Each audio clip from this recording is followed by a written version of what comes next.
Paano kung hindi na-imbento ang nuclear weapon? July 16, 1945, inakala ng mga tao na tahimik ang gabi sa disyerto ng New Mexico sa Amerika nang biglang may sumabog! Hindi lang basta bomba, kundi ang kauna-unahang nuclear bomb na pinasabog sa kasaysayan ng tao. Ito na ang pagsisimula ng tinatawag na Atomic Age o ang panahon kung saan nagbago ang takbo ng kasaysayan dahil sa nuclear weapon. Sa mga sumunod na panahon, mabilis na umusbong ang mga makapangyarihang sandatang ito. Kabilang ang mga bombang ginamit sa Hiroshima at Nagasaki na nagdulot ng matinding pagkawasak at isa sa mga pangunahing dahilan ng pagtatapos ng World War II. Hanggang sa nagsimula rin ang Cold War kung saan nagkaroon ng takutan at kompetisyon sa paggawa ng mas malalakas na nuclear weapons sa pagitan ng United States at Soviet Union. Pero teka, paano nga ba kung hindi ito nangyari? Ipagpalagay natin na hindi na-imbento ang makapangyarihang armas na ito. Paano nito babaguhin ang kasaysayan? Mas magiging mapayapa kaya ang mundo o ito ay magdadala ng mas malaki at mas mahabang digmaan? Tara, pag-usapan natin yan.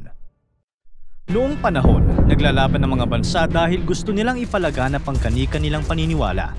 Ang Allied Powers, tulad ng Amerika, ay naniniwala sa demokrasya at kalayaan, habang ang Axis Powers, tulad ng Germany, Japan at Italy, ay nais magtatag ng diktadura at palawakin ang kanilang teritoryo sa pamamagitan ng pananakop. Kaya nangyari ang mga matitinding labanan na nagbago ng kasaysayan ng mundo. Ipagpalagay nating makakapaglakbay tayo sa nakaraan at ang unang misyon natin, alisin ang mga nuclear bomb na ginamit para mabilis na tapusin ang digmaan noong World War II. Sisiguraduhin natin ngayon na hindi ito maiimbento kahit na kailan. Isa sa mga unang magbabago, mawawala ang Manhattan Project. Ito ang secret project ng Amerika noong World War II na nagresulta sa paggawa ng unang atomic bombs. Kapag nawala ito, hindi magaganap ang pagsabog sa Hiroshima at Nagasaki. Walang malaking sakuna na mangyayari at walang mahigit 200,000 tao ang mamamatay, kabilang ang mga napaslang agad sa pagsabog, mga namatay dahil sa radiation poisoning at mga nasawi sa mga sumunod na buwan.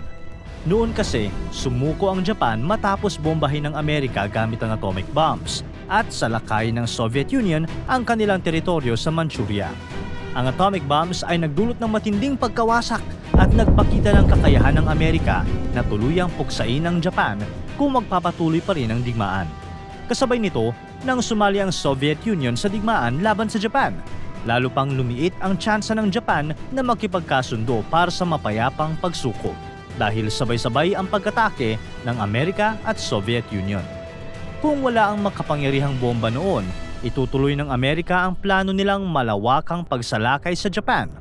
Magkakaroon ng matitinding labanan sa mga dalampasigan at lungsod na tinatayang maaaring magresulta sa milyon-milyong buhay na mawawala mula sa mga sundalo at mga sibilyan ng mas matagal na panahon. Mas nakakatakot at mas malawak ang perwisyo. Noon namang Cold War, malaki ang awayan sa pagitan ng Amerika na naniniwala sa kapitalismo at demokrasya at ng Soviet Union, isang makapangyarihang bansang komunista na binubuo ng Russia at iba pang dating bahagi ng USSR tulad ng Ukraine, Belarus, Kazakhstan at Uzbekistan. Pagkatapos ng World War II, naging magkaaway ang dalawang panig dahil sa magkaibang paniniwala at layunin.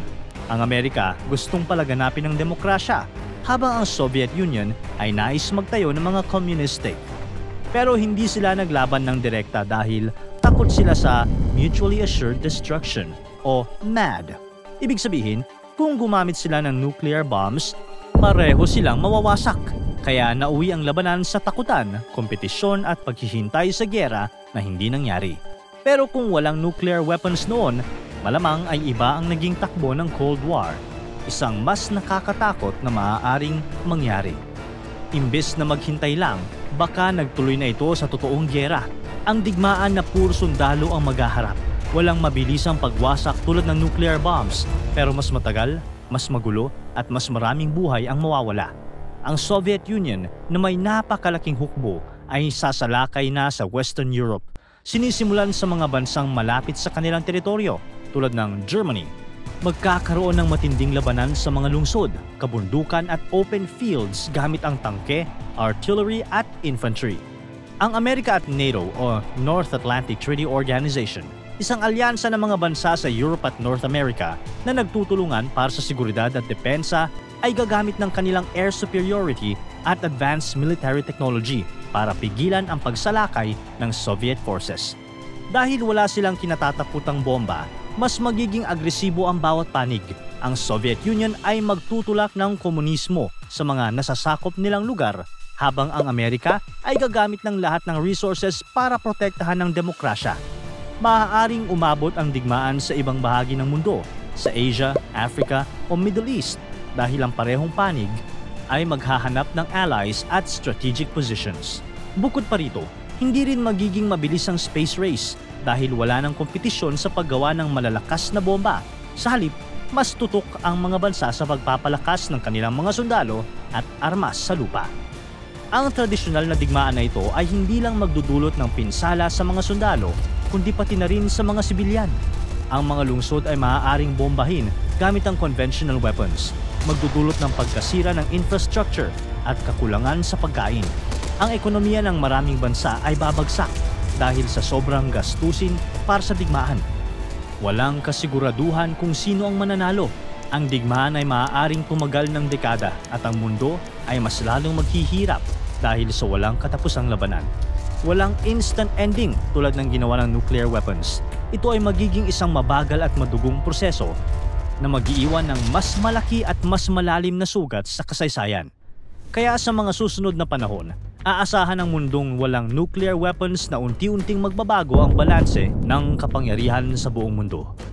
Noon, ang presensya ng nuclear weapons ang pumigil sa direktang labanan ng Amerika at Soviet Union dahil pareho silang takot sa posibilidad ng total destruction. Sa ganitong sitwasyon, baka hindi Amerika at Soviet Union ang naging dominant sa mahabang panahon dahil pare-pareho na lang silang umaasa sa tradisyonal na armas. Mas nagkaroon ng pantay na laban ang iba pang bansa tulad ng mga nasa Europe o Asia sa larangan ng ekonomiya at militar. Habang tumatagal, posible ring mas lumakas ang papel ng United Nations. Kung walang nuclear threat, mas maraming bansa ang pwedeng makisali sa pagtigil ng gyera. Hindi dahil sa takot, kundi dahil sa pangangailangan ng kooperasyon.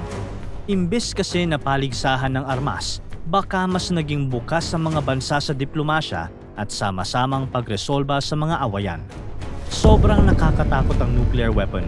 Kaya nitong burahin ang isang buong lungsod sa isang iglap gamit ang lakas na parang libu-libong malalaking bomba ang sumabog ng sabay-sabay. Kaya sobrang laking banta nito sa isang bansang maghahamon ng away. Pero hindi lang pananakot ang dala ng mga nuclear weapon. Ang nuclear science ay hindi lang ginagamit sa paggawa ng armas. Dahil sa pag-aaral tungkol dito, na-develop din ang mga makabagong paraan ng paggamot sa ilang sakit.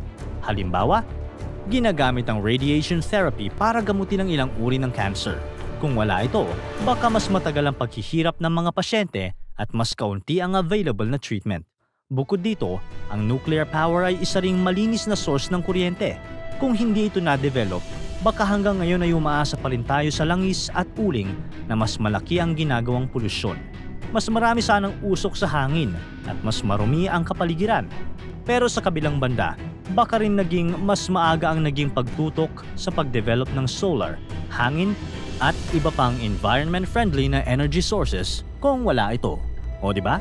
Kaya kung talagang napigilan nga natin na maimbento ang mga nuclear weapons, hindi lang pagbabago sa digmaan ang mangyayari, pati na rin ang naging takbo ng science, energy at world peace.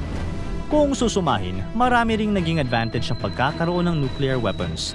Hindi natin sinasabi na maganda ang nuclear weapons kung pag-uusapan ng pagkawasak na dulot nito. Marami ring eksperto ang naniniwala na mas mapanganib ito sa katagalan. Pero isipin mo, ang mundo ngayon kahit hindi perpekto at puno ng problema, ay nasa pinakamahabang panahon ng global peace sa buong kasaysayan. At maniwala ka man o hindi, isang malaking dahilan ng kapayapaang ito ang nuclear weapons. Huwag lang sanang dumating ang panahon na gamitin ang mga ito dahil kapag nangyari iyon, baka dun tayo magsisi na naimbento ba ito. Para tuloy-tuloy ang saya at kwentuhan, huwag kalimutan mag-subscribe sa Bubbly YouTube channel at pindutin ang notification bell.